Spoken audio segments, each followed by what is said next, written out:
Judiciary Subcommittee on Crime and Counterterrorism is called to order. I want to welcome everybody to today's hearing, the title of which is A Time for Truth, Oversight of Meta's Foreign Relations and Representations to the United States Congress.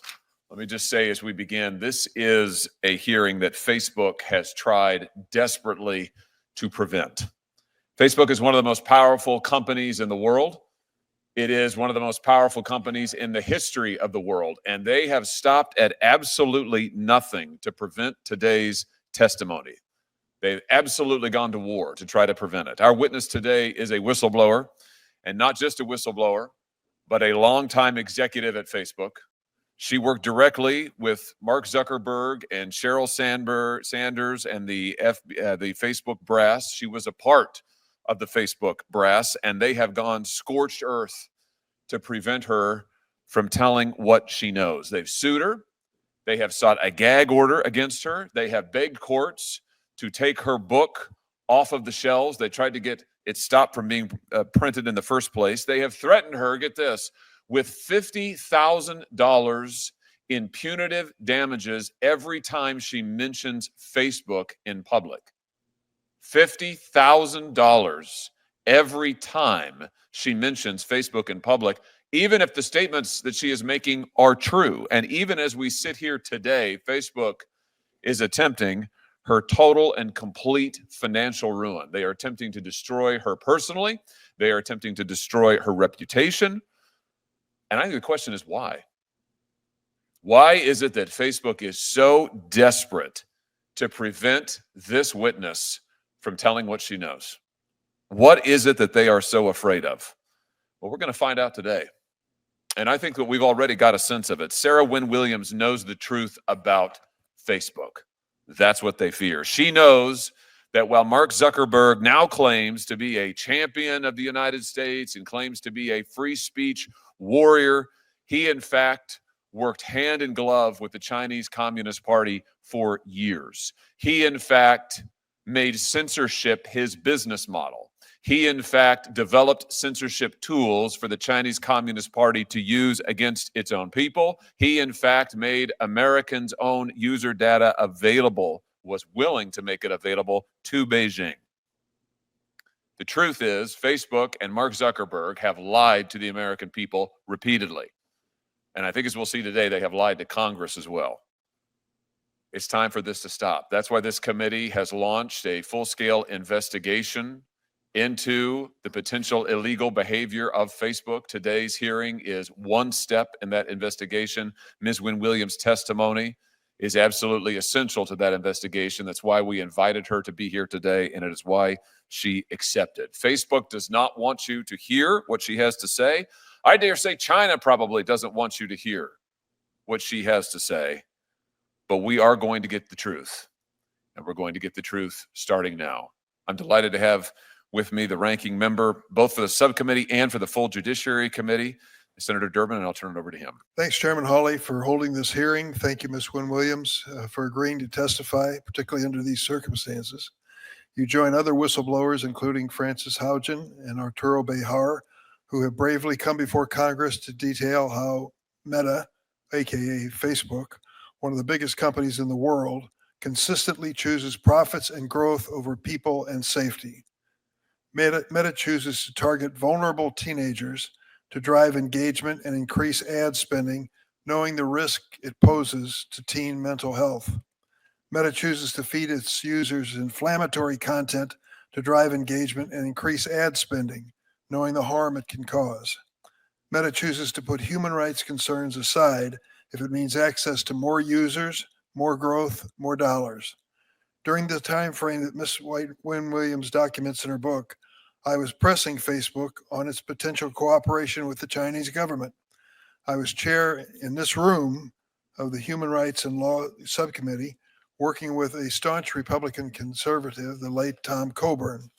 We held hearings on the human rights implications of big tech operating in countries with repressive governments, and sent interrogatories to Facebook on the issue. The company flatly declined to appear, claiming they had nothing to say on the issue. Here's what I said in the hearing room at the time. Quote, "We asked Facebook to testify and they said, We have no business operations in China, and for that matter, in most of the countries of the world, end quote. In retrospect, these comments from Facebook were disingenuous at best. In one chapter, Ms. Wynne Williams describes a board meeting where the company discussed ways to head off regulation and change the narrative surrounding Facebook. She writes that the board, quote, gets into conversation about what other companies or industries have navigated with similar challenges, where they have to change a narrative that says they're a danger to society, extracting large profits, pushing all the negative externalities onto society and not giving back. Guess what model they chose? Big tobacco. That analogy is apt. Like big tobacco decades ago, big tech tells us their products do no harm. Like big tobacco, big tech tells us they can be trusted. And like big tobacco, they fight to prevent any regulation that might make them pay for the cost that their products impose on society. We have seen it time and time again in Congress. Any effort to regulate big tech is met with millions of dollars in ad campaigns, lobbying, and other opposition. But Congress has fought this battle before, and we have won. Almost 40 years ago, I was a member of the House of Representatives. I introduced legislation to ban smoking on airplanes. The tobacco industry fought it tooth and nail. Once that smoking ban went into effect, it wasn't long before smoking was banned in restaurants and public places. That one little law finally turned the tide against smoking in America, and it ultimately saved millions of lives. Thanks to people like Ms. Wynne Williams, I believe we're at a similar tipping point with big tech. The word is out. The shine is off. We can all see the harm big tech has caused, from enabling the spread of CSAM and harming teen mental health to facilitating repression in places like China and Myanmar. Last Congress, the Senate Judiciary Committee, which I chaired, unanimously, and that's a big deal on this committee, reported 5 bills to regulate big tech and require online platforms to protect kids. This is no easy feat in these polarized times. One of these bills was Stop CSAM, which I introduced with Chairman Hawley. We're reintroducing it very soon. We'll do what it takes to get this bill to the president's desk so he can sign it. But we can't stop here, as Ms. Wynne Williams makes clear in her books. Companies like Meta won't do the right thing unless they're compelled to do it. That's why I will also join with Chairman Hawley, Senator Graham, and others to introduce a bill to sunset Section 230 of the Communications Decency Act. For nearly 30 years, Section 230 has shielded big tech from liability for the harms they cause. Only by removing that liability shield will big tech finally have to take the steps companies in all other industries have to take to protect their customers. Unless and until Congress imposes accountability on these companies, nothing will change. Children and society will continue to pay a price. I hope this hearing and Ms. Wynne Williams' testimony can once again shine a spotlight on the need to regulate big tech and build momentum. Thank you, Mr. Chairman. Thank you. We're delighted to have the chairman of the full committee, Senator Grassley, with us. And so I'm going to turn to Senator Grassley for an opening statement. Thank you, Senator. Thank you for exposing all this, or will be exposed. Thank you very much. In my 50 years as a member of the United States Congress, I've seen all kinds of whistleblower retaliation. I've seen it across all industries. The United States tech industry is no different. These tech companies sitting in those ivory towers in Silicon Valley look to silence whistleblowers. They want to keep these brave men and women from telling Congress, government regulators, and the entire American public about alleged wrongdoing at their companies. I've fought for whistleblowers my whole congressional career as authors of updates to the False Claims Act, the IRS whistleblower program, many other whistleblower laws. Whistleblowers are key to rooting out fraud, waste, and abuse, whether it's in government or in the private sector. Recently, I wrote to OpenAI about their efforts to silence whistleblowers. To address this, I'm working on bipartisan legislation to implement whistleblower protection in the artificial intelligence industry. Sadly, our witness, Ms. Sarah Wynne Williams, is facing down the barrel of a gun. Ms. Williams is a former employee Facebook. According to her attorneys, Meta is threatening her with fines of $50,000 each time she makes a disparaging comment about the company. This can be easily abused to silence her for telling the truth. Thank you for bravely being here. This isn't the first time I've investigated a tech company for exposing America's data and sensitive technology to our adversaries. On September the 13th, 2022, as ranking member of this committee, I, along with Senator Durbin, held a hearing on those very issues. A Twitter whistleblower named Peter Zatko testified at that hearing. He disclosed to this committee that Twitter shared user information to foreign intelligence agencies, including the government of China. His disclosures made public that the FBI notified Twitter of at least one Chinese agent in the company. Now, what's different here now? Well, the Chinese didn't have to infiltrate Facebook. Facebook went to China. Ms. Williams has disclosed very troubling allegations. For example, she told my office that C-suite executives had Facebook rolled out the red carpet for the Chinese Communist government. According to our witness, Facebook executives agreed to provide the communists in China with access to user data and build data storage facilities in China. This would obviously involve America data. Allegedly, Facebook also built censorship tools to block certain content from Chinese users. According to Ms. Williams, Facebook also gave the ruling Communist Party and its People's Liberation Army briefings on artificial intelligence software. These briefings were done with the knowledge that they would assist the Chinese government in advancing its artificial intelligence program. These actions have and can have dire consequences. These disclosures to Congress are exactly how it ought to be done. This whistleblower, in my view, has absolutely done the right thing. Ms. Wynne Williams, I often say that whistleblowers are treated like skunks at a picnic. Unfortunately, you've experienced that already. Thank you for your courage and bravery for coming forward to Congress. We'll be conducting a thorough investigation and ask Meta to fully cooperate. I'll be in and out because of votes on the floor of the Senate, but I want to come back and ask a few questions. You bet, Mr. Chairman. And now let me turn to my good friend and someone who has been a great friend of whistleblowers and also has been a champion in going after big tech, Senator Blumenthal. Thank you, Senator Hawley, and thank you for your leadership on this subcommittee and having this hearing, and also on the subcommittee that we chaired together on technology and the law. And I'm still hoping we will continue our work on AI.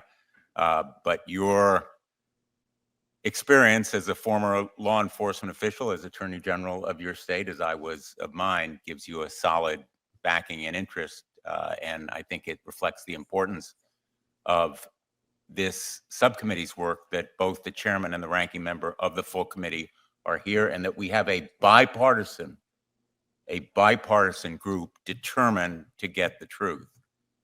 And let me just say right at the start, I just so tremendously admire your courage, Ms. Wynne Williams, in standing up to Meta, a gigantic economic and political force, and to China that would like to see you silenced as well and is cheering from the sidelines, or maybe not even from the sidelines, what Meta is doing. And what it is doing is absolutely despicable.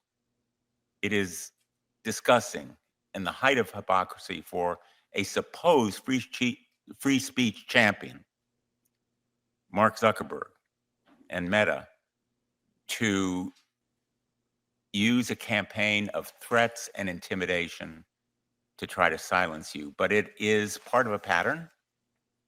Meta is trying to buy and even bribe and pander its way out of any accountability.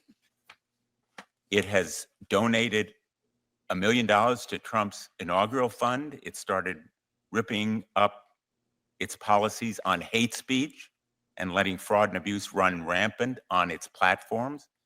And appallingly, according to the Wall Street Journal, Zuckerberg has recently visited the White House 3 times to get the president to order the Federal Trade Commission to drop its antitrust case.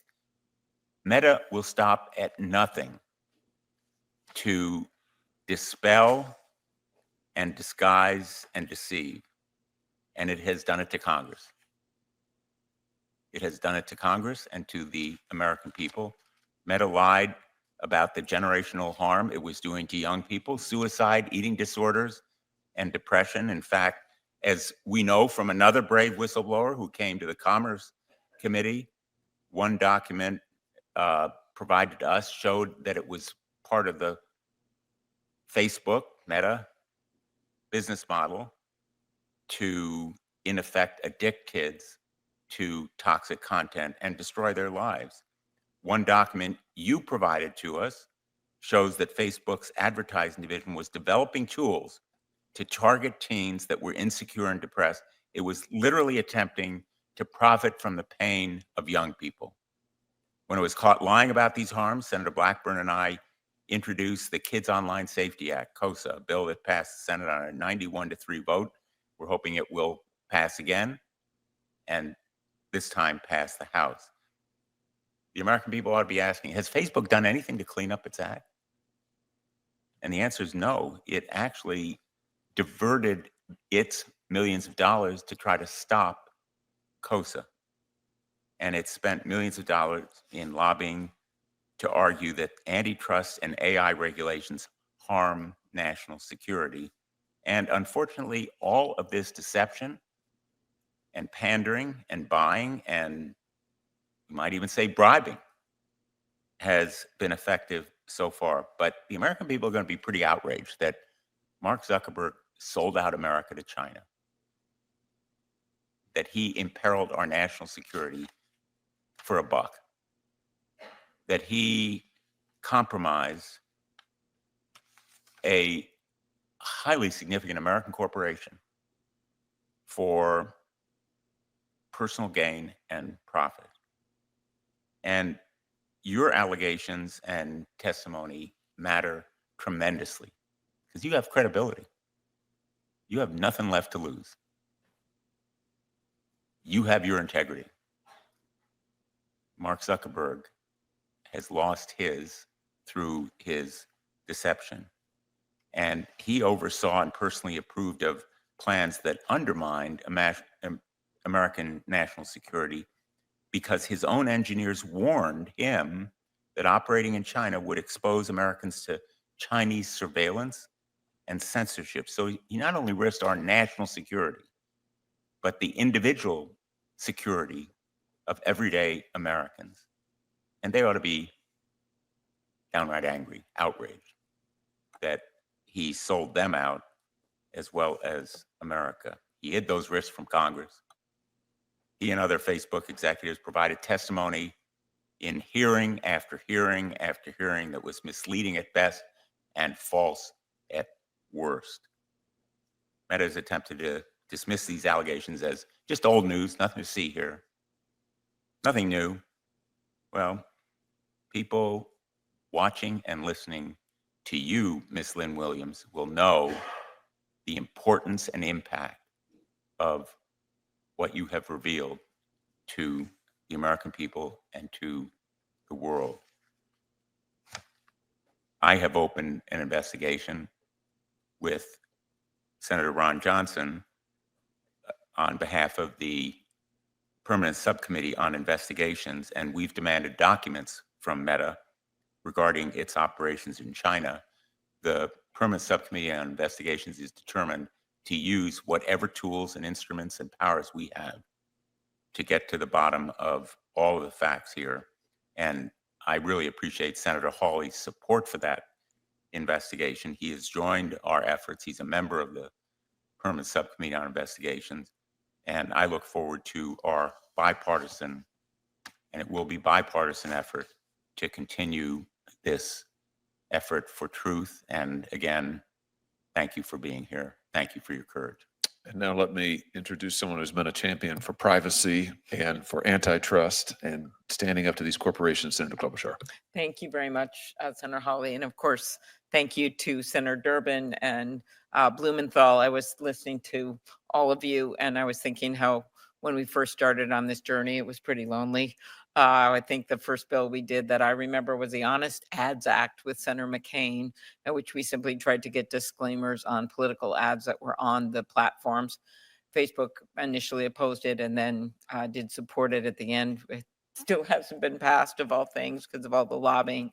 But since then, there has been this big coalition of people, I think based in part on, I haven't read your book yet, but from what I understand, some of the things that you have pointed out that have brought people with us of all political stripes. And part of this is just the pushback whenever we try to do anything on antitrust when it comes to self-preferencing products. And this is of all of the platforms together, the intense lobbying against any kind of movement, even for things the companies agreed to do in other countries. Or when we try to do something as simple as fentanyl, to try to put in place bills to make that be reported when it's being sold on the platforms. Senator Cruz and I lead the Take It Down Act that has gotten support from a number of the platforms, not originally, that I believe is going to pass through the House. It's already passed through the Senate for non-consensual porn, both AI created and actual. But there is so much more to do. And I just keep nearly every hearing saying, if you want this to stop, then why don't you work with us in supporting some of these major, major bills outside of some of the ones that I mentioned. For too long, they have turned a blind eye when kids, as pointed out by the other senators, joined their platforms, used algorithms that would spread harmful content, and of course, provided a venue for drug dealers, to the point where the former head of our drug enforcement agency said that the cartels in China and Mexico had basically harnessed, those were her words, harnessed the platforms. We know about the risks of mental illness, addiction, exploitation, even suicide for these kids that have their images. They put it out looking for a girlfriend or boyfriend, and they're so mortified and they're so young that we've had over 20 suicides in 1 year, according to the former FBI director. As you observed in your book, it really didn't have to be this way. They could have chosen to do it all differently and fix so much of what's been destructive, but they didn't. So we must. Thank you. Now let me introduce our witness. Sarah Wynne Williams is the former director of global public policy at Facebook. She's a former New Zealand diplomat and international lawyer who first joined Facebook after pitching her own job. After leaving the company, she's continued to work on tech policy, including artificial intelligence. Now, all of that you can learn from reading the back of her book, but there's more to it than that. She worked at Facebook from 2011 through 2017. She witnessed Facebook's rise from a niche tech company to a global superpower capable of bullying nation states. And she wasn't just some mid-level functionary. She worked closely with Mark Zuckerberg and Sheryl Sandberg. She arranged their meetings with world leaders across the globe. She heard their plans for China.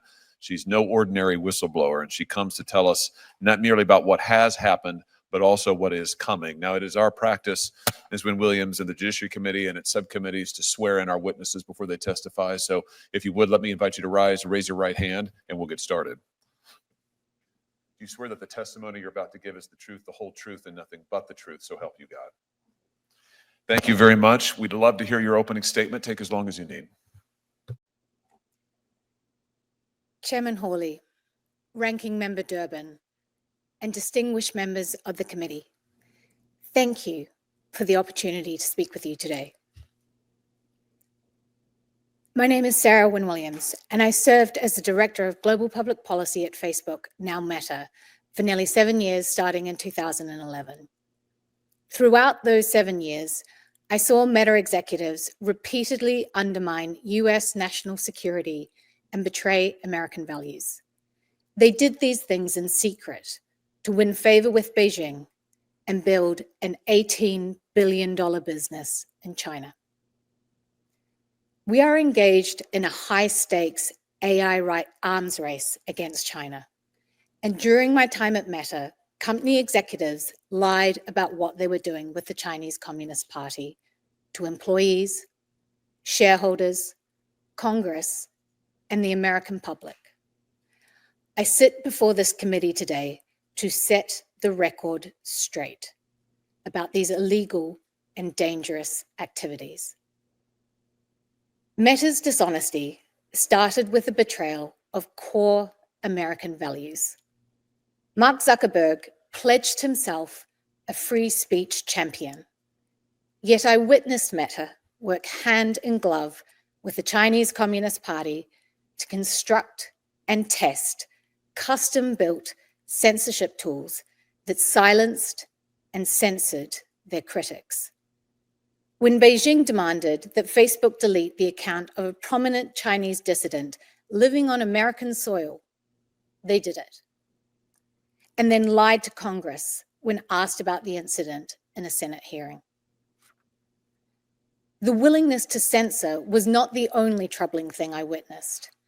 I watched as executives decided to provide the Chinese Communist Party with access to Meta user data, including that of Americans. Meta does not dispute these facts. They can't. I have the documents. As recently as this Monday, they claim that they do not operate their services in China. Another lie. In fact, they began offering products and services in China as early as 2014. That hasn't stopped. Their own SEC filings from last year show that China is now Meta's second biggest market. Meanwhile, Meta's AI model, Llama, has contributed significantly to Chinese advances in AI technologies like DeepSeek.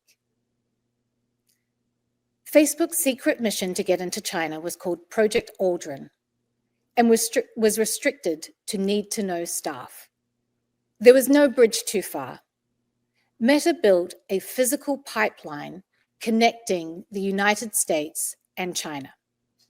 Meta executives ignored warnings that this would provide backdoor access to the Chinese Communist Party, allowing them to intercept the personal data and private messages of American citizens.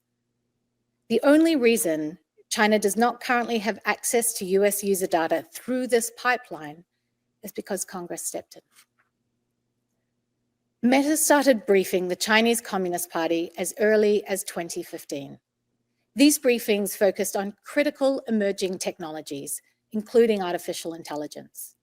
The explicit goal being to help China outcompete American companies. There's a straight line you can draw from these briefings to the recent revelations that China is developing AI models for military use, relying on Meta's Llama model. Meta's internal documents describe their sales pitch for why China should allow them into the market by, quote, helping China increase global influence and promote the China dream.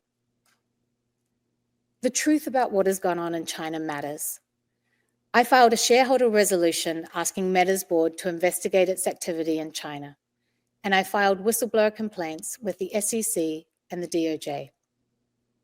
The measure of how important these truths are is directly proportionate to the ferocity of Meta's efforts to censor and intimidate me. I relied on their commitment given in 2018 that they would waive their rights to pursue forced arbitration. Despite that public commitment, they've brought a case against me for hundreds of millions of dollars. Now, they have a legal gag order that silences me, even as Meta and their proxies spread lies about me. This order is so expansive that it prohibits me from speaking with members of Congress. The gag order was sought by a company whose CEO claims to be a champion of free speech. The American people deserve to know the truth. Meta has been willing to compromise its values, sacrifice the security of its users, and undermine American interests to build its China business. It's been happening for years, covered up by lies, and continues to this day. I am here at considerable personal risk because you have the power and the authority to hold them accountable. Thank you. Thank you, Ms. Wynne-Williams. We're going to have 8-minute rounds of questioning, and I will start. Let me just start with something that you referenced, Ms. Wynne-Williams, a moment ago. Facebook Meta issued a statement again last night saying that they don't do business in China. Now, is that true? Facebook Meta is not doing business in China? Is that accurate? That is not accurate, Chairman Hawley. Facebook has a $18.3 billion business in China. And to give just one example, in 2014, it launched Oculus in China with a strategy of playing dumb. And Oculus has continued to grow as a significant part of their business. In fact, they have, since 2014, 2015, they have launched multiple apps in China, often without, well, always without seeking authorization from this government, not informing their shareholders, not informing Congress, not informing the public. And now they have employees in China. Is that accurate? They have a partnership with Tencent in China. Is that accurate? Their Oculus VR business is in China. Is that accurate? So tell me this, why has Facebook Meta been so obsessed, if I can use that word, with breaking into the Chinese market? What is this all about? It is incredibly valuable for Meta. Monetarily. Absolutely. So we're talking about profit at the end of the day. We are absolutely talking about profit. Profit and power. Let's talk about what Meta has been willing to do for profit and power. You said just a moment ago that Meta's dishonesty started with the betrayal of core American values, and you mentioned that Mark Zuckerberg has pledged himself as a free speech champion. I notice he talks a lot now in the American media about free speech. I notice he talks a lot when he goes to the White House about free speech and how Facebook won't censor and Facebook will protect the rights of all. Have you ever known Mark Zuckerberg to censor on behalf of China? Yes, Chairman Hawley. Let's talk about a few specific instances. In 2017, the Chinese dissident Gua Wingyi suddenly had his Facebook profile shut down. Now, Facebook at first said that this was a temporary glitch. Was that true to your knowledge? No, Senator Hawley. In fact, Facebook shut down this dissident's page. This dissident, as you pointed out a moment ago, was living on American soil at the time. Facebook shut down that page based on pressure from the Chinese Communist Party. Is that accurate? That's accurate. Let's just take a look here at the documents. Here's some meeting notes taken shortly after a conversation with a Mr. Chow, who's a Communist Chinese Party member, a government official. Here, Mr. Chow asks Facebook, it says to Facebook that they want Mr. Gua's Facebook page dealt with. The notes say that Chow wants Facebook in China, but there are others who don't. So we Facebook need to take measures and do more in such situations to demonstrate we can address mutual interests. And then they go on to list, here's what we could do. We could do nothing. We could say we can do something, or we can do even more than expected, but we need to provide a response to the Chinese Communist Party on what we can do. So here we have evidence of high-level contacts between Chinese Communist Party officials and Facebook asking for this dissident's page to be taken down, Facebook acknowledging this pressure, saying we need to do something if we want to get the party's cooperation, the government's cooperation. And what happened next? Well, Senator Hawley, one thing the Chinese Communist Party and Mark Zuckerberg share is that they want to silence their critics. I can say that from a personal experience. So I think they came to the right man. This led to a series of events where eventually this man on American soil was kicked off the platform. So in April of 2017, following these conversations, Facebook takes down the profile, bans it, of Mr. Gua. Then in September, they make that ban permanent. Now, here's the really interesting thing. When Facebook's general counsel was asked about this directly under oath in a Senate Intelligence Committee hearing. He sang a different tune. Senator Rubio asked him directly, was there any pressure from the Chinese government to block his account? Was there any pressure to block his account? The general counsel, Mr. Stretch, no, Senator. We reviewed a report on that account and analyzed it through regular channels using regular procedures. Was this truthful testimony, Ms. Williams? No, Senator. It's in fact an outright lie, is it not? It is, Senator. We just saw the documentation. Facebook received not just a request, Facebook received direct pressure from the Chinese Communist Party and bowed to it and discussed it internally and planned it and then lied about it to Congress. Let's talk about what else they've been able to do and willing to do in order to get this access to the Chinese market. Let's look at some more meeting notes. Here's a readout of a group of Facebook engineers offering to create a censorship regime that will allow Facebook to block all traffic the Chinese Communist Party doesn't want. Phase 0, this is an internal chat. Phase 0, we identify all traffic that are currently blocked in China and we, Facebook, block them. This is a test for us to see whether we can actually identify all traffic from China. And then the chat continues, yes, good way to build trust. And another conversant says, great stuff, guys, let's do it. What do they, give us some context here, Ms. Wynne Williams. What are they talking about doing here? When they say block all content that China wants, we, Facebook, do it for them. What are they talking about? They're talking about activating their censorship tools on behalf of the Chinese Communist Party. So Facebook creates censorship tools that will allow them to assume the burden, if you like, of censorship, where they will do all of the censoring that the Chinese government was doing. Facebook would do it on their behalf. Is that right? That's my understanding. And here you have Facebook employees celebrating it. Good way to build trust. They mean build trust with the Communist Chinese Party, right? Correct, Senator. And great stuff, guys. Let's do it. Meaning they greenlit this and went forward to see if they could make it happen. Is that accurate? That's my understanding, Senator. All of this, let's be clear, for a murderous regime in China, the most barbaric, most evil regime on the face of the planet, and our free speech champion, Mark Zuckerberg, is here with his team of engineers actively working to make Facebook censor on their behalf. Let me ask you this. What about user data, Ms. Wynne Williams? Facebook has said publicly many times, we would never compromise user data. It's a red line in the sand. We'd never do that. Never, never, never. Was Facebook ever willing to share user data with the Chinese Communist Party? Yes, Senator. In fact, they had a plan for that, didn't they? Here's some more documents, internal documents. Update, I spoke with the China team yesterday. They flagged a potential complication arising from our negotiations with the Chinese government. I emphasize this is a Facebook document now. These are Facebook executives. In exchange for the ability to do operations in China, Facebook will agree to grant the Chinese government access to Chinese user data. There it is in black and white. Facebook will agree to grant the Chinese government access to Chinese user data, including Hong Kongese user data. And then they talk about they're going to have to get their Hong Kong citizens to re-agree to terms of service so they can slide this right by them. This is extraordinary. Can I just ask you, Ms. Wynne Williams, was Americans' user data ever compromised? Or they ever planned to compromise American user data in any way? Do you know?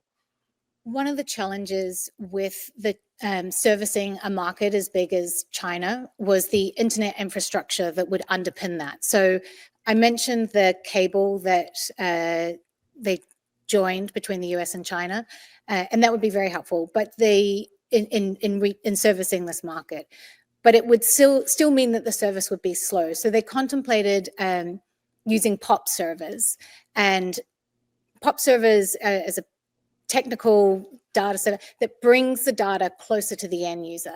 The challenge with POP servers is that you can't segregate data. It would have American data, it would have Chinese user data, and it would be on Chinese soil. So I want to just be clear about this. Here in this document, Facebook is talking about making Chinese user data available to the Chinese government because they're going to store that data in China. Is that correct? Correct. But when you store that data in China, Americans who exchange messages or other information with Chinese Facebook users, that would mean the Chinese government could get access to the American data as well. Is that correct? Through the POP servers, potentially, yes. And Facebook was willing to take that risk. Yes, there was a lot of discussion about this, and ultimately, yes. I mean, this is extraordinary. This is exactly contrary to what Facebook has represented for years. Here, they're willing to build data centers, store data in China. They are willing explicitly to give the Chinese government access to it. And if that means that American user data is also compromised, they're willing to do that too. All for profits in China. There was virtually nothing they weren't willing to do. Chairman Grassley? And I'm only sitting over here because of your chart. I take very seriously adversaries having access to critical technology such as artificial intelligence. And I noted in my opening statement, you made allegations about Meta's efforts to help China's government in that field. In your opening statement, you said that Meta's goal was to help China outcompete American companies. Can you explain why they would want to do this? And is there any documentation on that point? Thank you, Senator. They saw, I guess, part of the value proposition that they could provide the Chinese Communist Party was their expertise in helping Chinese officials. So they explicitly, and I would be happy to provide you with the documentation, called out US firms. They said, we can help you, China, not have to rely on firms like Cisco or IBM, because we can help you with the technical expertise. So they were offering on, things like how to build more efficient data centers, or how to ensure that engineers could better understand technology like photo tagging. Okay. And then, and by the way, that documentation would be appreciated. What was Meta's ultimate goal when they briefed Chinese government on artificial intelligence technology, and what information and technology did they provide? So I think it links to this value proposition. Meta has some of the best minds of a generation. They've employed the smartest graduates working on cutting edge technologies like artificial intelligence. So who better, if you're the Chinese Communist Party, to teach you about these technologies than Meta? In terms of understanding the extent of this, I think this is a really great area for your investigation. Now that Facebook has changed its name to Meta, is Meta currently providing the Chinese government with access to artificial intelligence technology? So it's been well reported that Chinese researchers have used the Llama model both for AI weapons and also that Llama is part of what powers DeepSeek. Please describe for the committee how Meta planned to share data from American citizens with the Chinese government. And for example, did Meta have any agreements with the Communist Chinese government to provide them with the data? And if so, do they still have those agreements, as far as you can tell that you've been gone from the company? And so part of the challenge, as I mentioned, was building like the internet infrastructure to support their China ambitions. And it was through that internet infrastructure that they would gain access to potentially American citizens' data. I think, again, this is another very good area to investigate and get further information directly from the company. Who at Meta facilitated these conversations, and what officials in the Chinese government did Meta staff meet with? So there were many meetings between the Chinese Communist Party and Meta. So right from the top, Mark Zuckerberg met with Lu Wei. There were lots of visits back and forth between Beijing and Menlo Park. There were lots of lots of meetings with senior Politburo, senior CCP members, and I'd be happy to provide more documentation on this to the committee. Okay. Then my last question follows on where Chairman Hawley left off.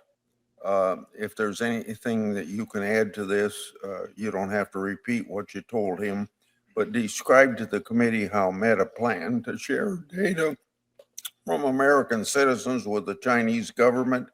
And for, I don't think I'm going to ask that question. I think you covered it well.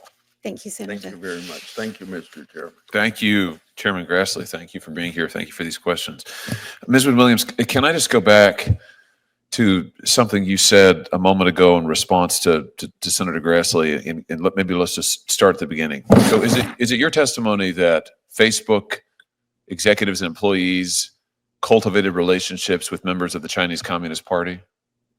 Absolutely, Senator. And this happened over a period of years? This happened over many years. And did members of the Facebook executive team or other employees at Facebook, Meta, ever brief members of the Chinese Communist Party?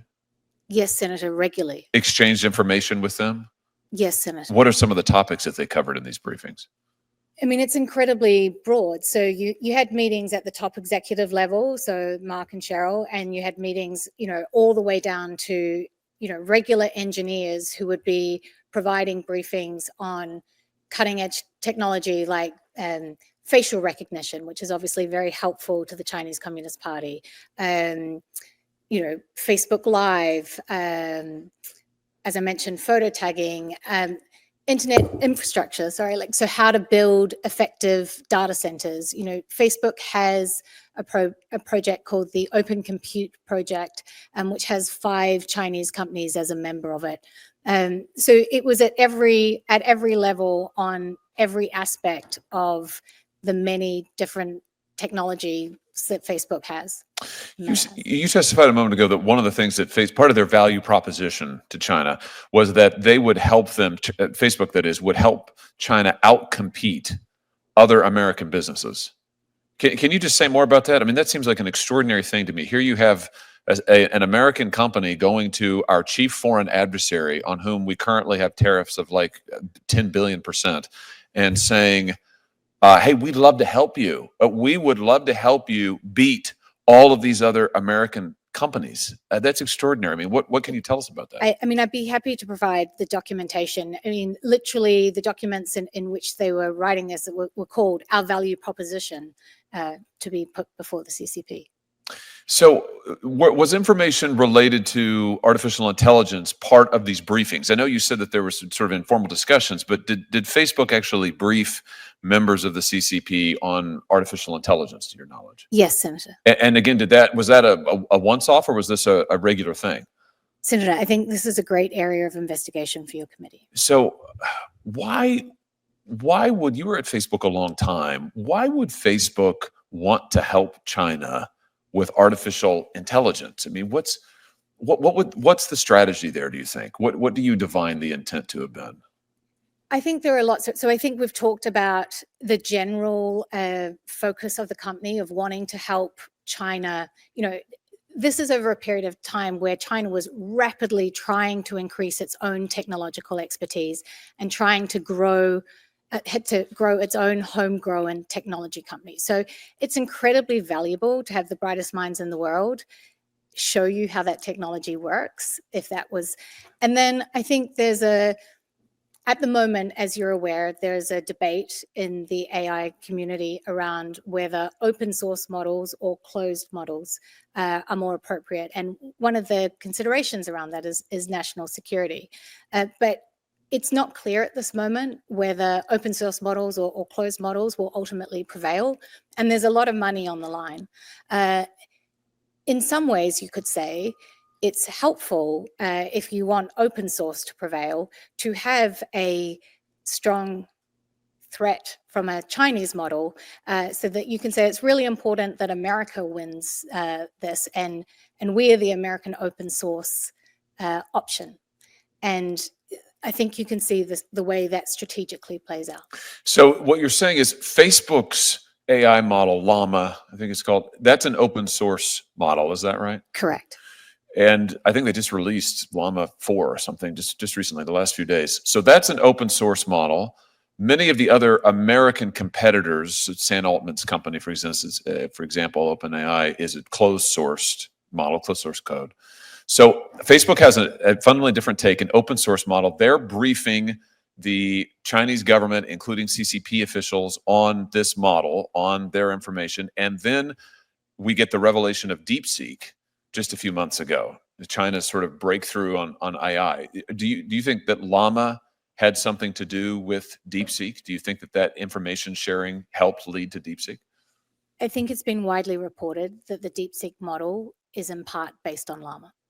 And so just playing this out, if China's DeepSeek model, another open source model, I think, right, becomes the chief competitor to these other models in the United States, what you're saying is that it stands to reason, and this is something for us to look into certainly, but it stands to reason that in a way Facebook would benefit from that because you've got this threat in DeepSeek. Facebook is the only other really major American open source model out there. The others aren't built on that platform. So, Facebook's, their profile is raised, the significance of their model is raised, and maybe they become more important than ever. I mean, does that stand to reason? I think it's a winner takes all situation. And I think that would set up Meta in a very strong position. And as usual with Mark Zuckerberg and Meta, they intend to win and take all. Senator Blumenthal, if you're ready, I'll turn it over to you. Thanks very much, Mr. Chairman. In order to operate in China, the Communist Party requires American companies to register with authorities and host servers inside the country. And I think it's pretty well known that Chinese law requires that security services are allowed access to any data hosted within the country. Did any of Facebook's security team or its engineers raise concerns to management about Americans' private information being exposed to Chinese spying? Yes, Senator, they did. How did they do that? They documented their concern in a number of ways. They noted that this would happen, that the Chinese would get access to the data, and they also noted their concern in other discussions and other documentation, saying, my red line as a security engineer is to not be comfortable with this, but my red line is not Mark Zuckerberg's red line. Maybe you can explain what you mean by that. The engineer was saying that they were not comfortable with the way the China project was structured that would allow the Chinese Communist Party to potentially access American citizens' data. But in saying that, they noted that, that's a red line for me as a security engineer. That's not Mark Zuckerberg's red line. Did you sense he had any red line? I did not. If you did, you don't know what it was. I don't. If you have more information related to these spying risks, would you be willing to share it with the committee? I would, Senator. And Mark Zuckerberg was knowledgeable about the planning, and do you know whether he was knowledgeable about the risks as well? My understanding is that the risk is the hardest part of the plan. So it's unthinkable that he was not aware of the risk. Nothing happened here without his approval and knowledge. This was a project unlike any other project I worked on during my time at Meta, in that it was so centrally led by Mark Zuckerberg, and he was so personally invested in this project. He learnt Mandarin. He traveled to China more than any other country. He had weekly Mandarin sessions with employees. It's hard to overstate how different this project was to any other project I experienced in my many years at the company. So there would be no credibility to his denying that he knew about the risks, he knew about the concerns raised by his engineers and his China team, and he was intimately involved in not only the planning and the engineering, but also in taking those risks. Senator, he was traveling to Beijing. In the documents submitted to the subcommittee, Facebook appears to have been willing to provide the data of users in Hong Kong to the Chinese government at a time when pro-democracy protesters were opposing Beijing's crackdown. Is that impression correct? And how did Facebook treat Taiwan or Hong Kong? So that impression is correct. One of the more surprising things is that as part of the censorship tool that was developed, there were virality counters. So anytime a piece of content got over 10,000 views, that would automatically trigger it being reviewed by what they called the chief editor. And what was particularly surprising is that the virality counters were not just installed, but activated in Hong Kong and also in Taiwan. Let me ask you, I raised in my remarks, and I know that a number of other colleagues did as well, the record of misrepresentation and deceit. One of our former colleagues, Senator Leahy, asked Mark Zuckerberg in 2018 whether Facebook would comply with Chinese censorship and surveillance demand. He even asked if Facebook had built censorship tools to enter the Chinese market. And Zuckerberg responded, I'm quoting, "Because Facebook has been blocked in China since 2009, we are not in a position to know exactly how the government would seek to apply its laws and regulations on content were we permitted to offer our service to Chinese users." Ms. Williams, was that accurate? That is not accurate. Hundreds of decisions had been made. And by 2018, they'd been in dialogue directly with the Chinese Communist Party for 4 years. The fact is, by 2018, Facebook built, it even turned on censorship and surveillance tools that it developed for Chinese security officials, correct?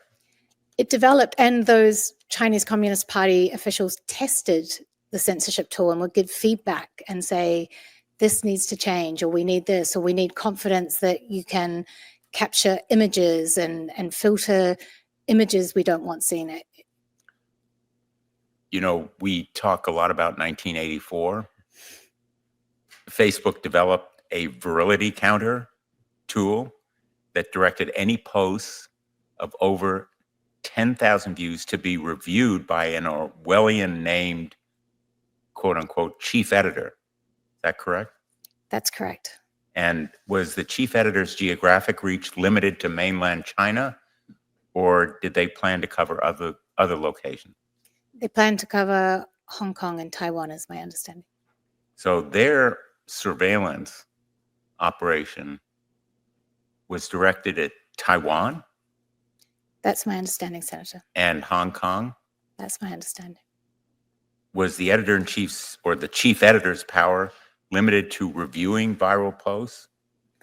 Oh, no, it's extensive power. The chief editor would be able to turn off the entire service in specific regions, for example, Xinjiang, or would also be able to turn off or manage the service on significant anniversaries like the anniversary of Tiananmen Square. So the chief editor, a creation of Facebook, was an Orwellian censor that applied to locations outside mainland China, to Taiwan and Hong Kong, to people not within the legal jurisdiction of China, but also obviously the Chinese themselves. And it was designed and implemented by Meta and Mark Zuckerberg, Correct, Senator. even though its very existence was denied before this committee in 2018. That's correct, Senator. Silicon Valley companies are famous, as you know, for their moonshot programs, such as Google X. In recent years, Mark Zuckerberg spent billions of dollars on the metaverse and AI. He even named or renamed the company as part of a pivot to focus on that technology. Did Facebook engage in any moonshot efforts in China? And were these efforts walled off or protected from the Communist Party? They did, Senator, and I'd be happy to follow up with the committee on this point. You'd prefer to follow up privately?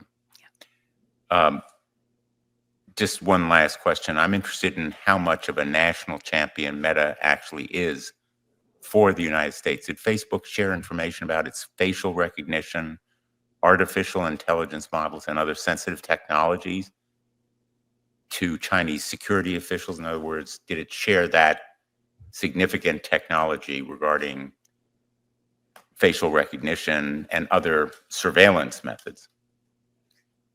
Look, the greatest trick Mark Zuckerberg ever pulled was wrapping the American flag around himself and calling himself a patriot and saying he didn't offer services in China while he spent the last decade building an $18 billion business there. And he wrapped the flag around himself even as he disclosed sensitive technologies that enabled the Chinese to gain the upper hand on surveilling its citizens, but also the upper hand in engaging with us. And he continues to wrap the flag around himself as we move into the next era of artificial intelligence. Thank you, Mr. Chairman. Thank you, Senator. Senator Blackburn. Thank you, Mr. Chairman. I am delighted that we are having this hearing today. I thank you for this. And Ms. Wynne Williams, I want to thank you for stepping forward and for speaking. Senator Blumenthal and I last year brought forward the Kids Online Safety Act. And this is a piece of legislation we have worked on for years. It came through the Senate on a 91-3 vote.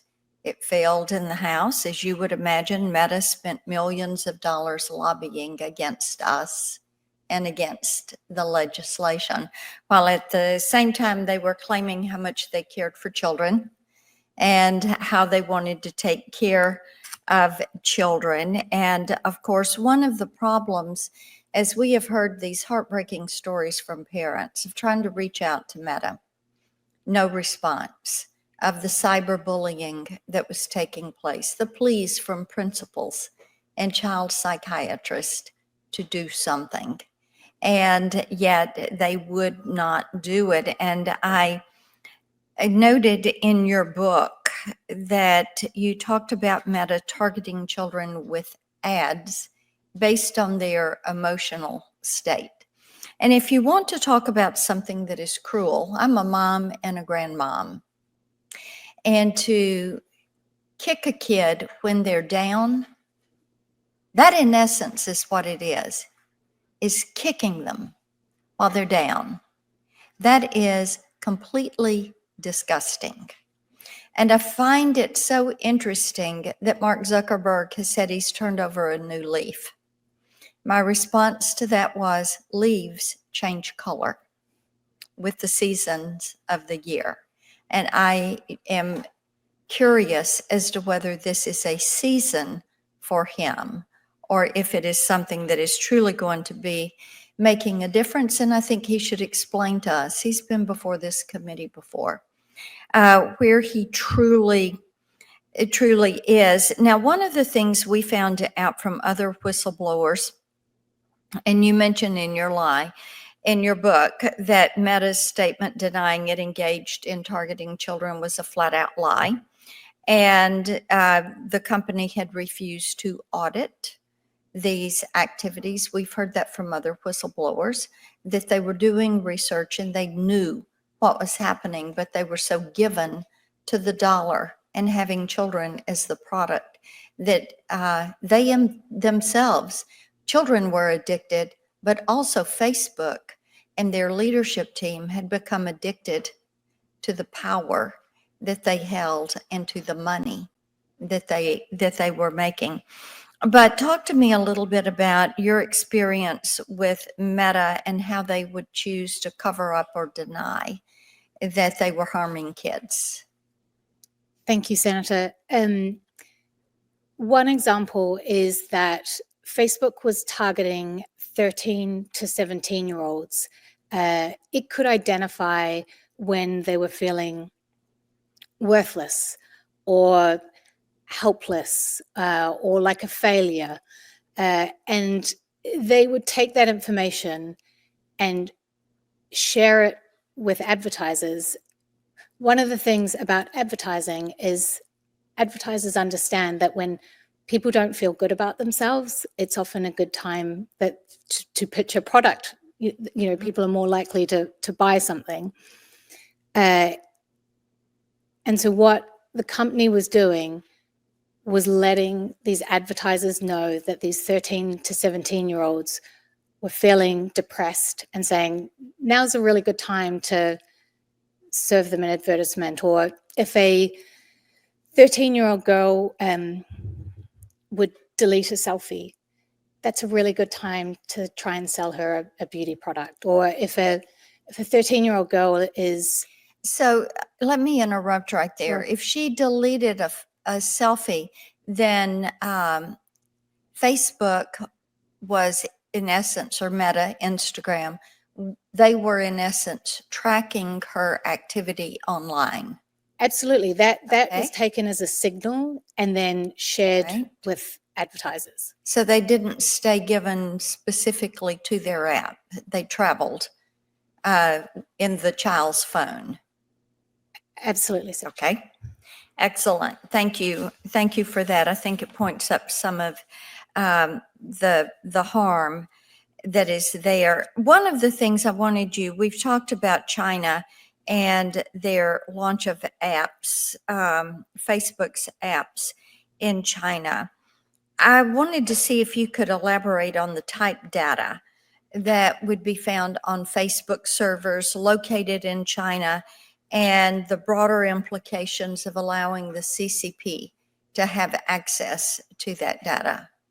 Senator, I mean, we've just spoken in your last question about, just one example of the amount of information that this company has. It is unfathomable.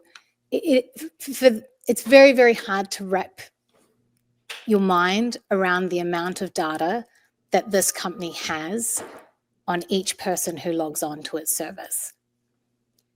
It's of, private messages, but so much data. And all of that would channel through a POP server. So then it is not just limited. The data Facebook holds or Meta holds is not just limited to the Meta applications.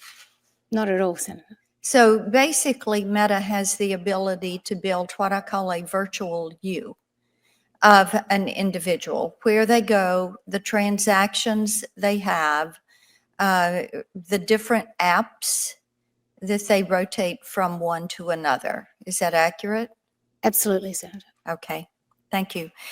I've got one other question I want to come to you on, and we have heard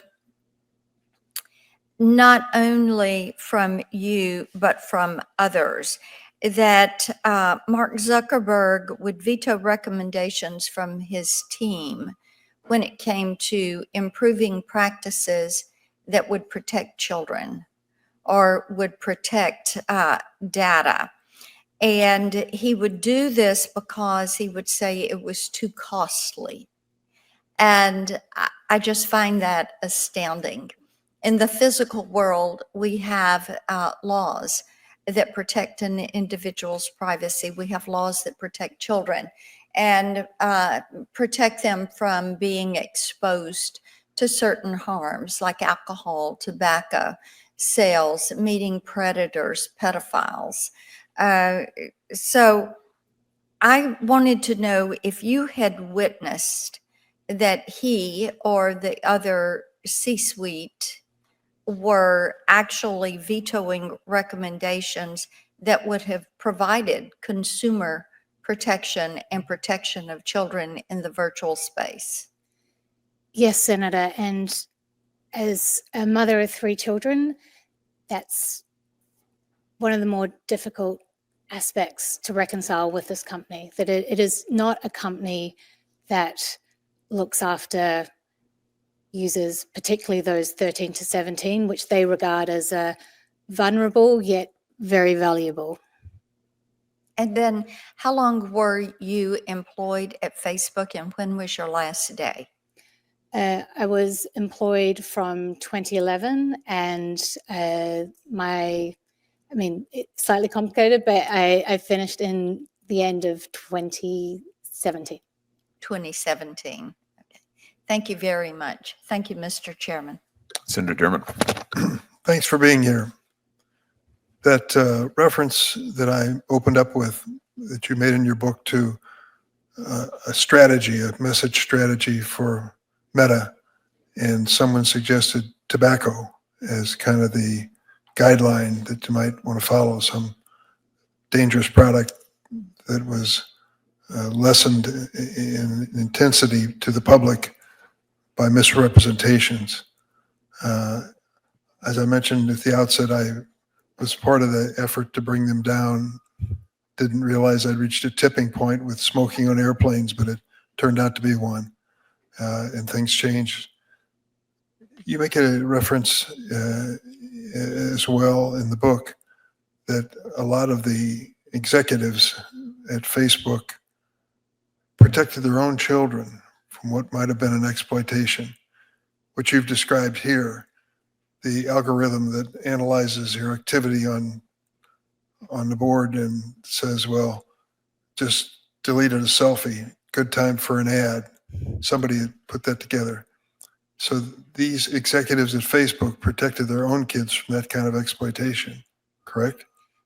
Senator, that was one of the things that shocked me when I moved to Silicon Valley, is that it's a place full of, wooden Montessori toys, and, executives would always speak about how they have screen bans in the house, or, I would say, oh, has your teen used the new product we're about to launch? And they're like, my teenager's not allowed on Facebook. I don't have my teenager on Instagram. Like these executives, they know the harm that this product does. They don't allow their own teenagers to use the products that Meta develops. I mean, the hypocrisy is at every level. So I wanted to just tell you a follow-up to that story. Eventually, the children of tobacco executives became my greatest fans and supporters. And they would basically shame their parents by saying that, the kids at school are saying this, or I just heard something, or I read something. Dad, tell me that you aren't part of that tobacco conspiracy to keep the truth from the American people. They became a force, a moral force in the conversation. It'd just be speculation, but I hope that that is the case here as well. I hope you're right, Senator.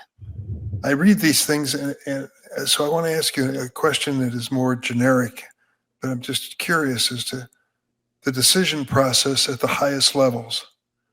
When there is a decision being made about what you're going to turn over, what Facebook, Meta, is going to turn over to the Chinese, all their demands that you said the company denied to so many other countries, but for China, they made an exception.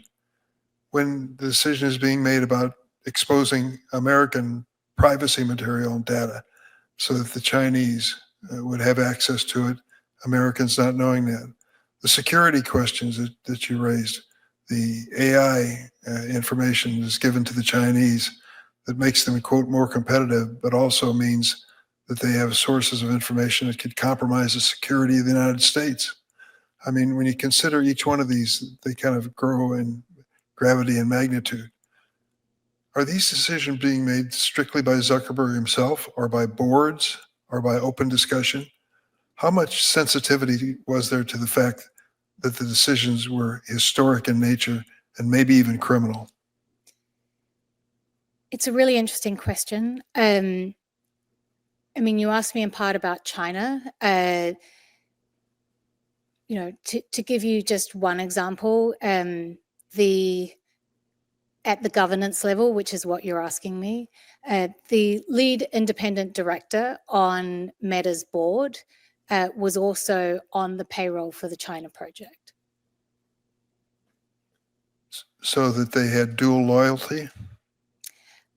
I think the question around accountability and governance of this company and of tech companies more generally, there needs to be a lot more accountability. I don't think the current governance structures are anywhere close to being sufficient. Tell me that there were people at that company that you worked with that didn't sell out. Absolutely. Senator. There are, you know, there were amazing people, and there are people who were horrified and had very strong moral conscience. And there are many of these people who've been in touch who, since these revelations have come out, have said, you know, I was in those meetings. I remember this. You know, there were people who spoke up. There were people. I regret to say that many of the people who spoke up are no longer at the company, but there are good people there, and there are people who have moral beliefs, and there certainly were. But that wasn't happening at the top of the company. That wasn't happening at the executive level. And what was striking was the absence of those types of discussions at the top of the company compared to what was happening with your average people who are working at the company. And you say Mr. Zuckerberg himself prides himself on being a loyal American?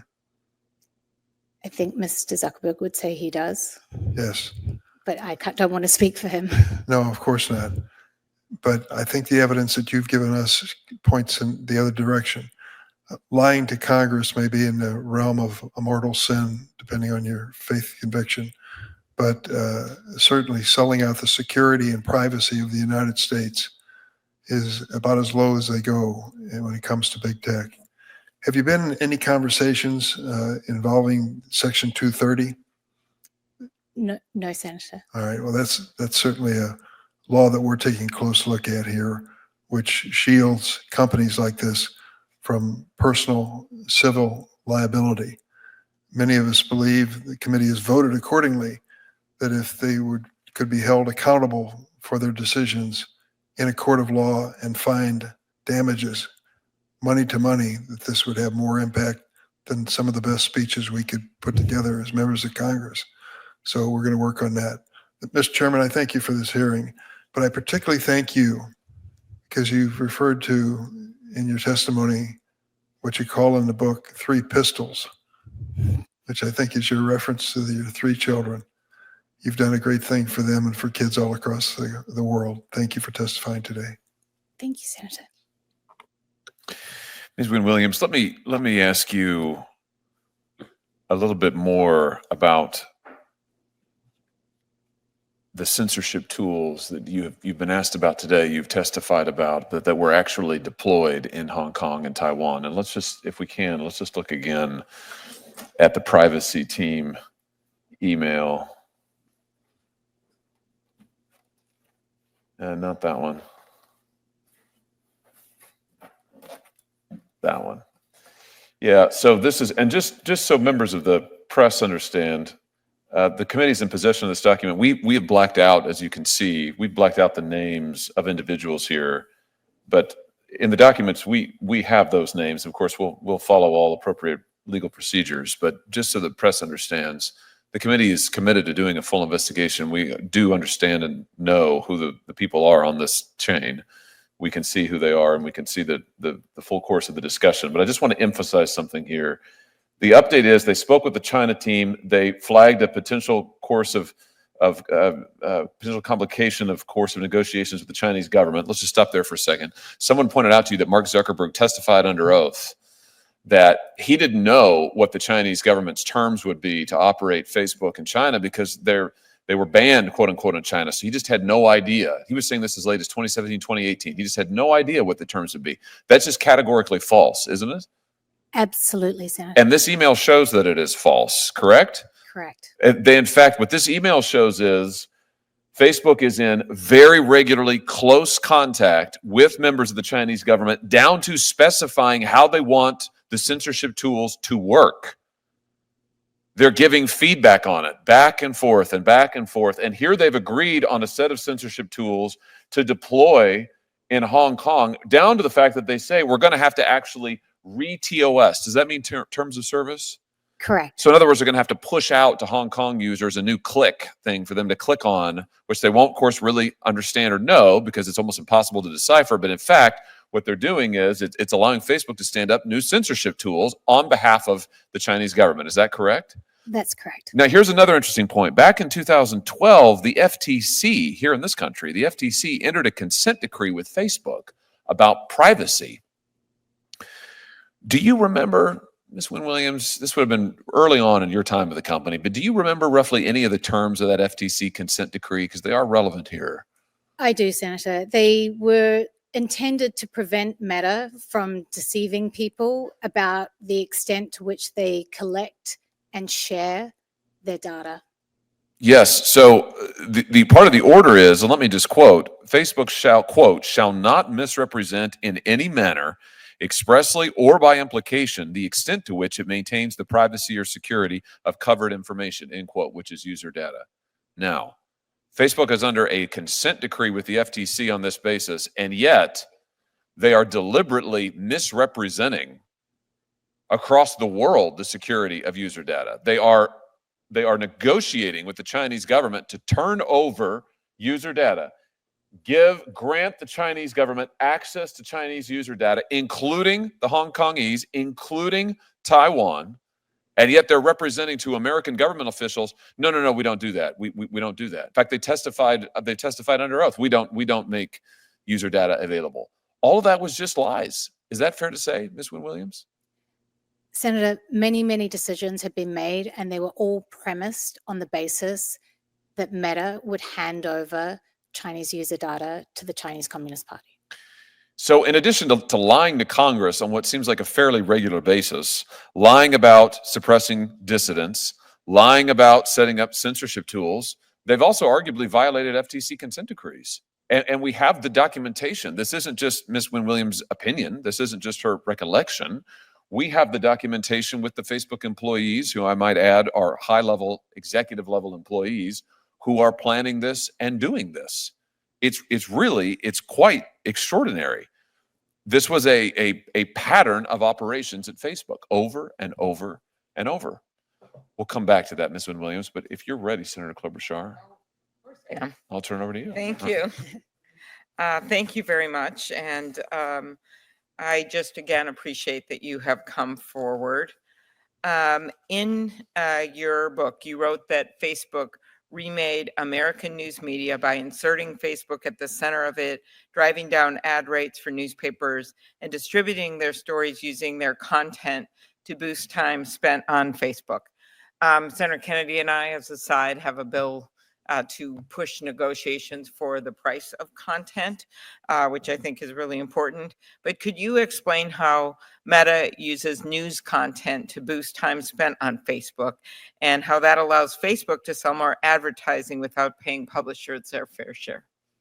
I mean, the key thing that Meta is obsessed with is engagement. It's keeping people's attention on the services that Meta owns for as long as possible, using whatever tools it can. So definitely the work of publishers and the work of many dedicated journalists, and also increasingly they're utilizing AI to keep engagement, often AI based on the work of journalists and authors. Mm-hmm, exactly. And when discussing ways to promote a healthy news market, you quoted Mr. Zuckerberg as saying, quote, You're compromising with the dying industry rather than dominating it, crushing it. What do you see with your experience as a consequence of Facebook is allowed to dominate and crush an independent news media?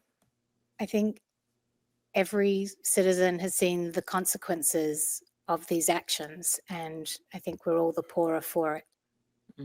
Thank you. When discussing the role that political ads play in Facebook's business, you observed that peddling outrage and stretching the truth were just part of the game, and that outrage is a lucrative business for Facebook.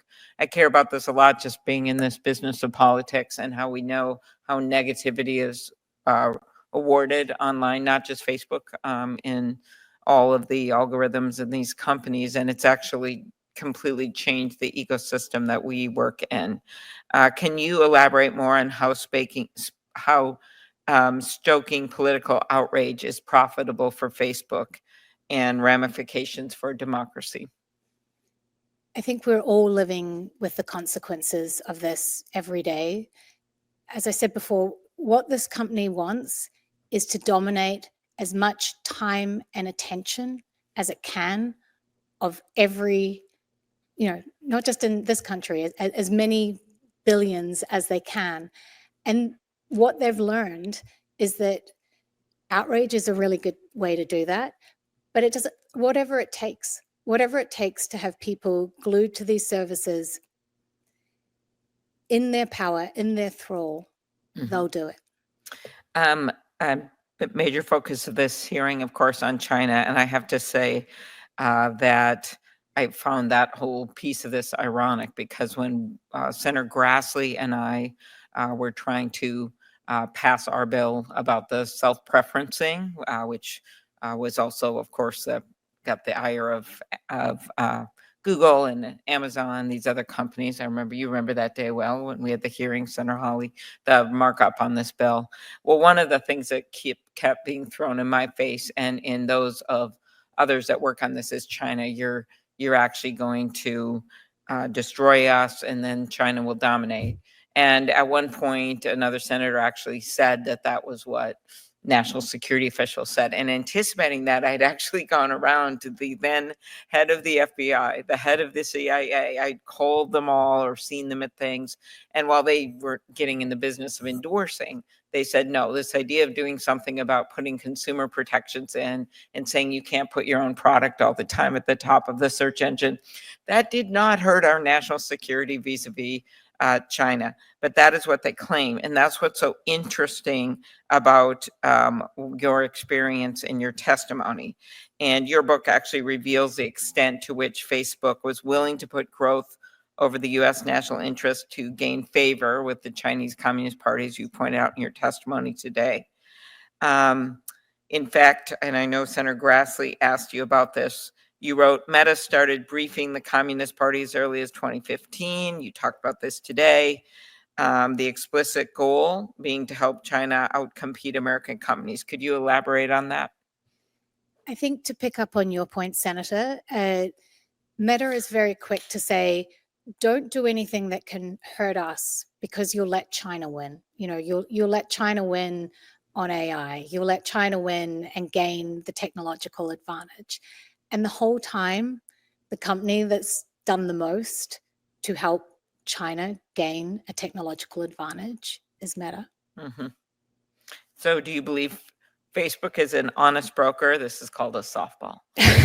When it claims competition reforms would harm the U.S. ability to compete with China? Because I'm telling you, we hear this all the time.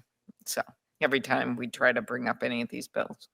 I hope what we've discussed today, Senator, helps you push back very firmly and gives you something to create some real accountability.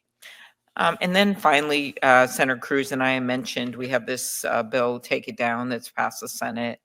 And just your view that if Meta puts its considerable engineering expertise toward the problem of removing non-consensual intimate images that have the power to ruin lives, or even the selling of fentanyl or some of these other things, do you think they could do it? Senator, they've shown to the Chinese Communist Party that when they're motivated to get something, to remove something, they can be absolutely expert in it very fast. All right. Thank you very much. Thank you, Senator. Senator Blumenthal. Thank you. Thank you, Mr. Chairman. I would be interested in knowing, Ms. Williams, when Meta first tried to silence you, when they first contacted you, what was said to you, and I assume it was in the nature of a threat and a warning of some kind. Yes, Senator, I have had some very, I'm trying to find the right word, aggressive threats from this company. And the last 4 weeks have been very difficult. Apart from the threats in a judicial setting, have there been others?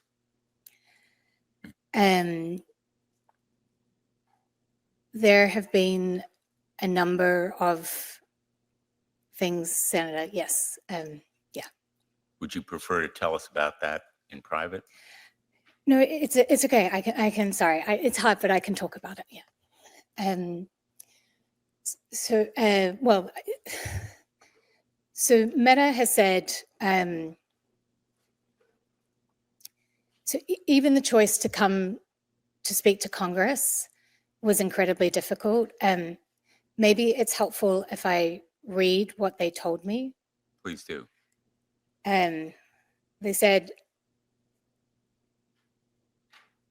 the purpose of, they said, if the respondent, well, if me, if I were permitted to communicate with legislators, that's you, such actions would create an exception to non-disparagement, that it would eat the rule.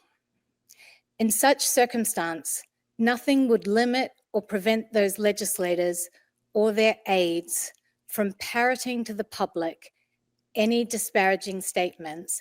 And I just want to pause here because a disparaging statement is a true statement. So it's telling you the truth.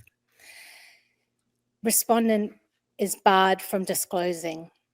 So they were very clear that even coming to speak to you about the truth and about the concerns of national security and protecting our children and sharing these truths with you, that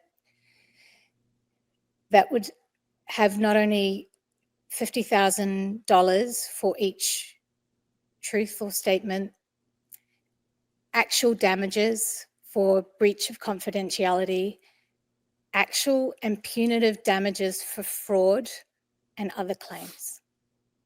So let me just be clear. In effect, they are warning you against what we might say publicly based on your comments to us, even though they might not hold you or bar you from coming here. They have said that is a potential consequence. That is the order they have secured.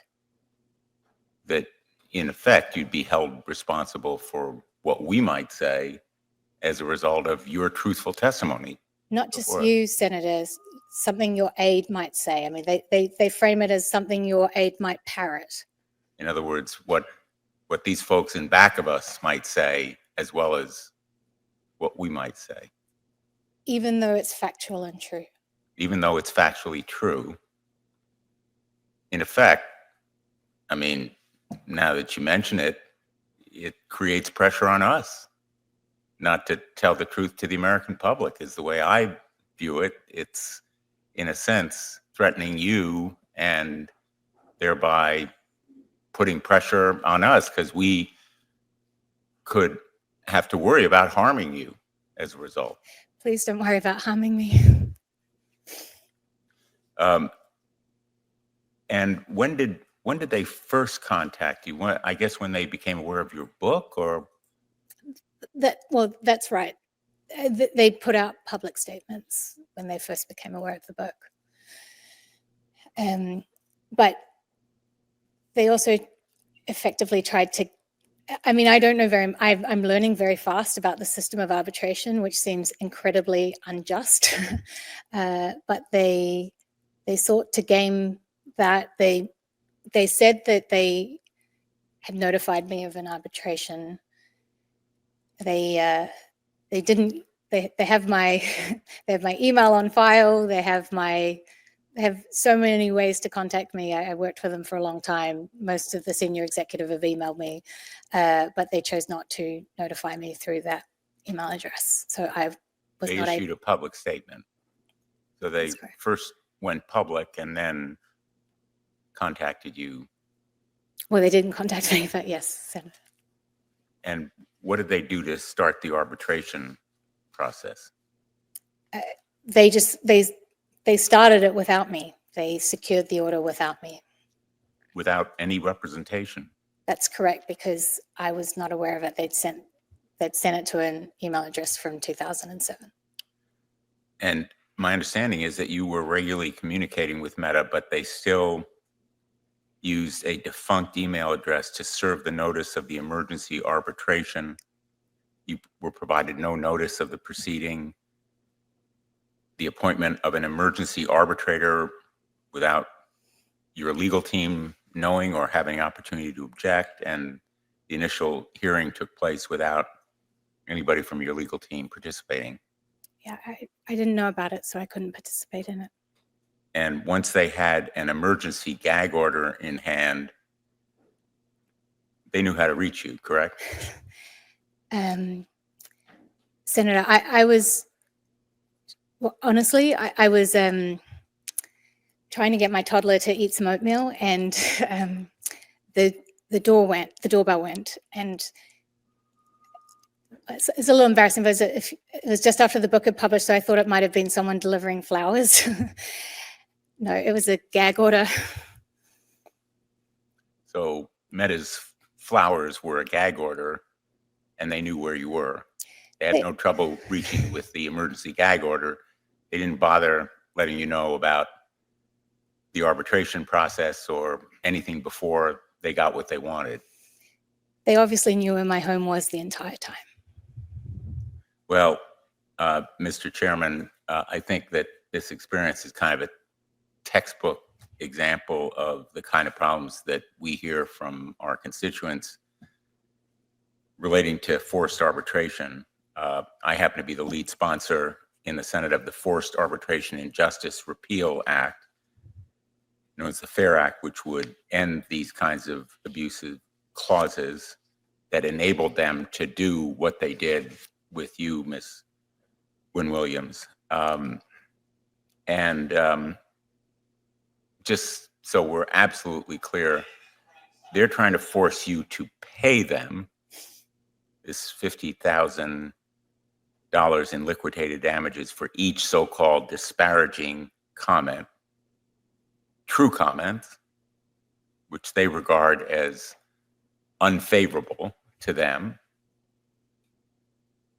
even when you tell the truth about their misconduct, correct? That's correct, Senator. Thank you. Thank you, Mr. Chairman. Thank you, Senator. Before we let you go, Ms. Wynne-Williams, just one other line of questions, if I could, just one other subject. You actually touched on it with Senator Blackburn. She was talking to you about the kind of research that Facebook has done and the kind of advertising that they're willing to sell. And to me, what's so interesting about this is we've seen, frankly, the moral bankruptcy of this company and its leadership when it comes to China. And we've seen them be willing to lie to Congress, lie to the American public. We've got the documents in black and white. We've seen them be willing to give away American user data, but they were also trying to find out a way to make a buck on Americans, teenagers, children in times of distress right here in the United States. And I just want to give you an opportunity to comment on this. Here's an internal Facebook chat where a Facebook policy director asks, is it really accurate that Facebook is doing research into young mothers and their emotional state? Is it your understanding if there's other research related to young mothers? Answer, yes. I looked at one list of research topics and saw one about young mothers and their emotional state. coming down, the person says, I'm wondering about asking my apparently morally bankrupt colleagues if they are aware of any more. This is about Facebook's program to target ads to people when they are in emotional distress. Is that right? Is that what we're seeing here? That's correct, Senator. And that included teenage girls, as you were discussing with Senator Blackburn, those who had maybe recently deleted a selfie, maybe not feeling very good about themselves, and Facebook said, oh, fantastic opportunity. We could sell this to advertisers. It apparently also included young mothers who are in moments of distress. I mean, who knows what that might include? Everything from the spilled oatmeal you were trying to put into your toddler's mouth. I have 3 children, as I understand.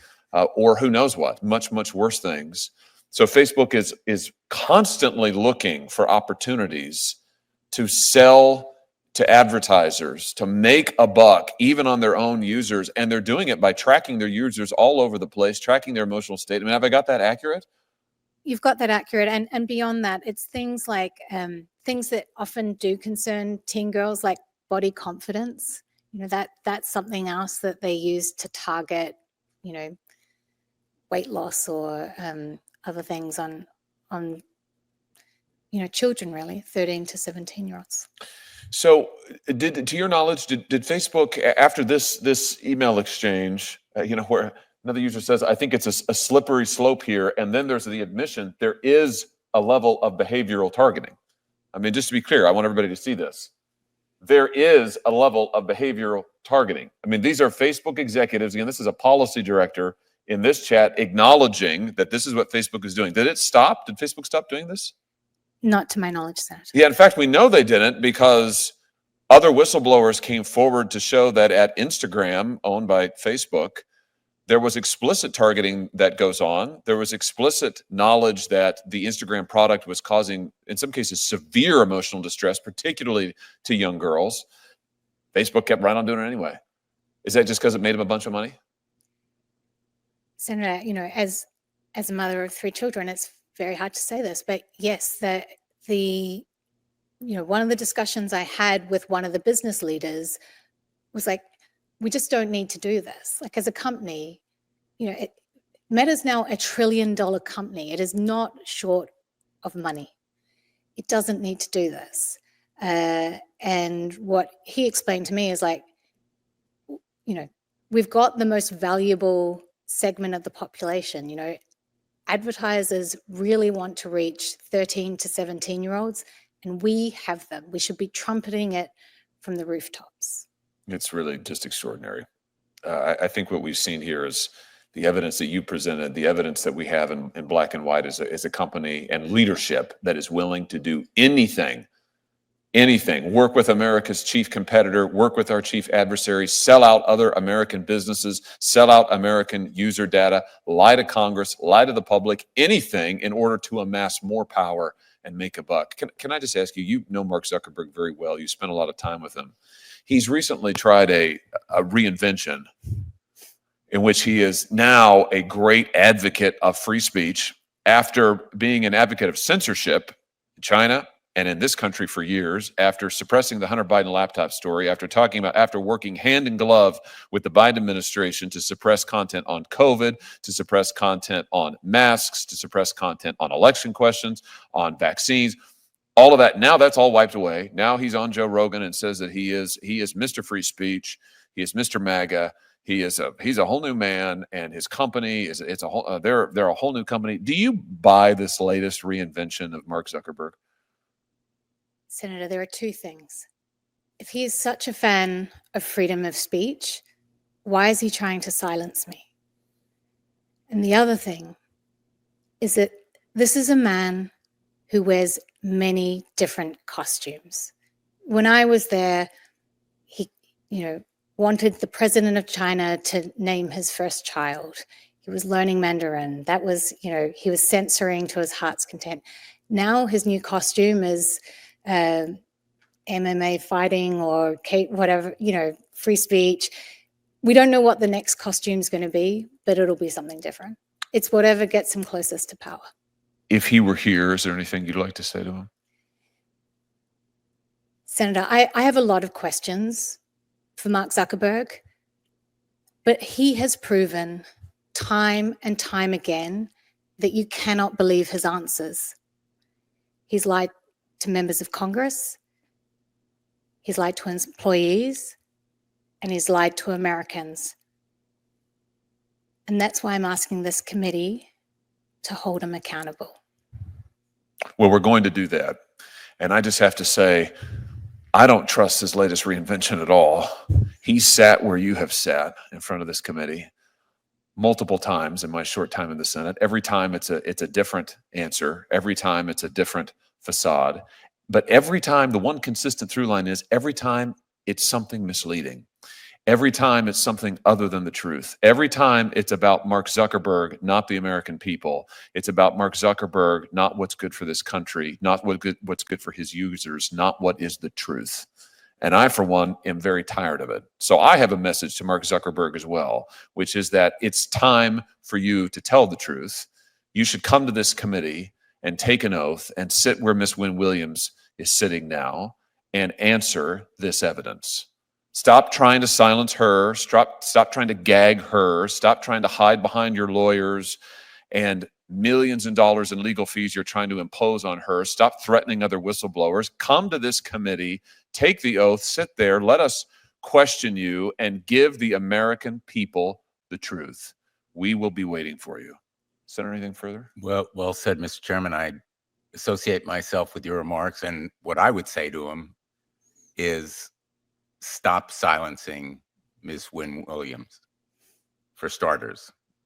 And I go along with you that he ought to come here and tell the truth. I just want to clarify that the statement on speaking to Congress was from the arbitrator. Is that right? The arbitrator that Meta saw. The arbitrator that Meta obtained, and the gag order is still in effect. That's right, Senator. This may be the last time I'm allowed to speak. Well, it's not going to be the last time you're allowed to speak if we have anything to do with it. What I would say to Mark Zuckerberg is stop gagging Ms. Wynne Williams. Let her speak the truth, and you come here and tell us your version of the truth if you have the guts to do it. Thanks, Mr. Chairman. I can promise you, Ms. Wynne Williams, that this will not be the end. This is just the beginning. We are going to get the truth, and you have done a great service to the American people by telling the truth here today. Thank you for being willing to do it. With that, this committee is adjourned.